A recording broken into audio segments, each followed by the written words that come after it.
Oke, jadi mengapa CCUS itu merupakan sebuah keharusan ya, bukan cuma sekedar pilihan, tapi ini merupakan sebuah keharusan. Kita berangkat dari greenhouse gases. Nah, kita berbicara CCUS ini tidak berangkat dari gas rumah kaca. Nah, kita sudah belajar tentang gas rumah kaca. Gas rumah kaca itu adalah gas yang akan memerangkap panas di atmosfer. Dan continuously bumi kita ini menerima energi, menerima panas dari matahari terutama ya. Dan itu akan terus-menerus kita terima, tidak pernah putus-putusnya seperti itu. Nah, seharusnya bumi kita itu memantulkan sebagian dari energi yang dia terima dari matahari ya. Jadi nomor satu, sunlight pass through the atmosphere dan itu akan menghangatkan bumi. Oke, kemudian akan terpancar infrared radiation, oke, is given off by the earth. Kemudian yang ketiga di sini kita lihat bersama-sama, most escapes to outer space, allowing the earth to cool. Ya, jadi kita pantulkan atau kita lepaskan itu infrared ya, poin 2, dan sebagian besar dari infrared itu akan lepas ke outer space sehingga bumi itu lebih dingin lah ya, tidak terus-menerus semakin memanas.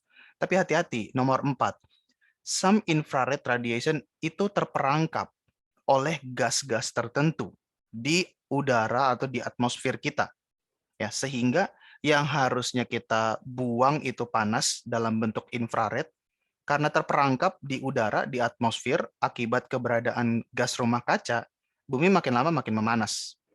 Poin 5, enhance greenhouse effect itu akan memicu increasing level atau meningkatnya kadar CO2. Oke, itu akan mengincrease amount of heat retained. Ya, jadi semakin banyak CO2 di atmosfer, artinya semakin banyak kalor, heat, itu yang akan stay di atmosfer. Dan makin lama, ya tentu saja bumi kita akan semakin panas. Karena energi dari matahari nggak pernah stop, yang kita lepas ke outer space nggak banyak. Makin lama ya bumi akan memanas. Itulah bahaya dari greenhouse gases. Dan majority dari greenhouse gases kita udah tahu semua, itu adalah CO2.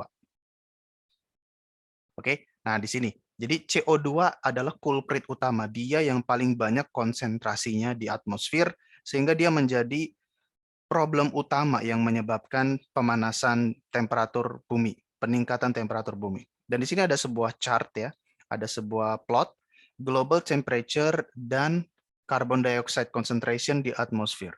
Kita ambil tren dari 1880, awal mula revolusi industri, kita mulai beralih ke bahan bakar, seperti itu ya. Bahan bakar yang menggunakan atau yang melepaskan CO2 dari pembakarannya. Dari 1880 sampai 2000 sekarang, 2019, 2000 sampai 2022, terjadi peningkatan temperatur bumi, dan kalau kita korelasikan ternyata cocok dengan peningkatan konsentrasi CO2 di atmosfer. Nah, dari sini kita bisa melihat korelasi atau causality. Most likely atau kemungkinan peningkatan konsentrasi CO2 di atmosfer itulah yang menyebabkan temperatur bumi meningkat. Dan unfortunately di beberapa tahun terakhir ini dia semakin tajam meningkatnya. Artinya semakin banyak atau semakin cepat CO2 itu terlepas di atmosfer, semakin banyak jumlahnya di atmosfer. Ya. Dan ini kita tidak inginkan karena semakin lama kalau kita terus forecast ke in the future, ya berarti semakin banyak CO2 yang diakumulasi di atmosfer, berarti suhu bumi kita akan semakin panas dong. Tentu saja sangat-sangat berbahaya, sangat-sangat tidak cocok untuk keberlangsungan hidup kita. Nah, problemnya belum selesai. Ya, tadi kita sebut, kita udah tahu bersama bahwa greenhouse gas yang paling banyak itu adalah CO2, ya, CO2. Dan yang melepaskan CO2 itu sebenarnya ada banyak faktor kalau kita melihat di bagian yang kanan. 35% itu dari energi sektor, 24% dari agriculture, 21 dari industri, 14 dari transportasi, 6,4% dari building sektor. Jadi ada banyak yang mengemisikan CO2 itu ke atmosfer. Tapi lihat nih, yang paling besar itu adalah energi sektor. Dan kita, saya sebagai praktisi dan teman-teman sebagai student, itu ada di sini semua nih. Artinya kita bertanggung jawab bagaimana kita mengoptimalkan supaya industri kita atau sektor energi ini tidak menjadi emitor CO2 yang besar, ya. Bagaimana kita bisa menurunkan 35% ini seperti itu supaya ya temperatur bumi tidak terus-terus meningkat. Ya, seperti itu ya. Unfortunately, ya, kalau kita lihat forecast kebutuhan energi kita dan sumber bahan bakar yang dipakai, kalau kita lihat sampai 2100 dapat teman-teman lihat di sini, crude oil, natural gas, dan batu bara itu masih bisa dibilang masih berkontribusi sangat besar untuk pemenuhan kebutuhan energi dunia. Ya, jadi salah lah kalau kita bilang kita bisa meninggalkan minyak, gas, batu bara dalam hitungan tahun. It's almost impossible. Ya, di sini ada sebuah forecast dari International Energy Forum 2021, at least sampai 2100-an kita masih rely so much ke coal, gas, dan crude oil, dan juga natural gas liquid. Ya, ya artinya apa? Selama coal, natural gas, crude oil dipakai, ya selama itu pula lah CO2 akan terus dilepas dan terakumulasi di atmosfer. Nah, we have to do something. Ya, jangan sampai CO2-nya terus-menerus terakumulasi di atmosfer.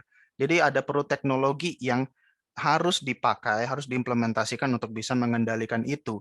Dan itulah topik kita kali ini, yaitu CCUS itu sendiri. Nah, di sini. Jadi ada Global Energy Sector for CO2 Emission ya. Di sini ada target nih.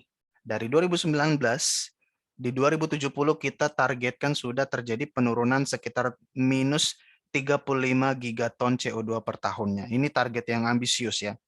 Pokoknya 2070 kita harus bisa memangkas emisi CO2 kita sebesar minus 35 gigaton CO2 per tahunnya. Is it possible? Ya, semoga possible ya. Tapi terlepas dari itu possible atau tidak, kalau dia mau possible, CCUS ini sudah harus aktif. Ya, CCUS ini sudah harus bermain di sini. Ya, kalau minus 35 gigaton CO2 per year di 2070 itu mau tercapai, salah satu komponen utamanya adalah CCUS di sini yang berwarna oranye. Dan dia memegang kontribusi yang cukup besar juga ya, terlihat dari arsiran di sini cukup luas gitu. Artinya kita nggak akan bisa mencapai target di sini kalau CCUS itu tidak kita establish dan kita tidak optimisasikan ya. Jadi the contribution of CCUS menuju transisi ke net zero itu semakin lama semakin meningkat ya. Kontribusinya itu semakin meningkat, accounting for nearly 1/6 dari cumulative emission reduction di 2070.